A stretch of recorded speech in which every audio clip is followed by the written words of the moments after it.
Bilang pagsunod sa utos ng Korte Suprema, isang tinatawag na prosecution team ang planong buuin ng Department of Justice.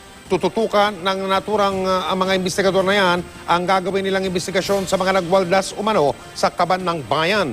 Kahit mga dating mambabatas, kahit na yung mga wala na sa gobyerno, basta sangkot daw sa katiwalian, hindi makakalusot. Nakatutok si Cara David. Matapos ideklarang labag sa konstitusyon ng pork barrel, pinaiimbestigahan at pinakakasuhan ng Korte Suprema sa DOJ at Ombudsman ang lahat ng mga mambabatas na umabuso at nagnakaw mula sa pondong ito.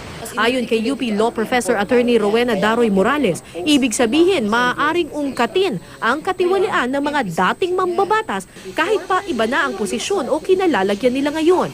Basta makahanap ng ebidensya at pasok pa rin sa takdang panahon o prescription ng batas.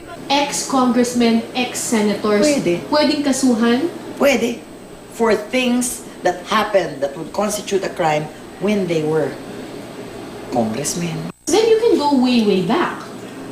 Yes, as I said, depending now on the period of prescription. Yun yung tinatawag nating period during which a certain crime can be charged or can be charged against the person.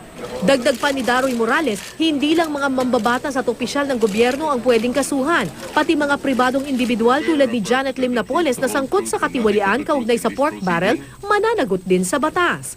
Graft and corruption, falsification of documents, plunder, bribery, ilan lamang ito sa mga pwedeng ikaso sa mga umabuso sa PDAF. Hindi pwedeng private person lang ang kasuhan ng plunder.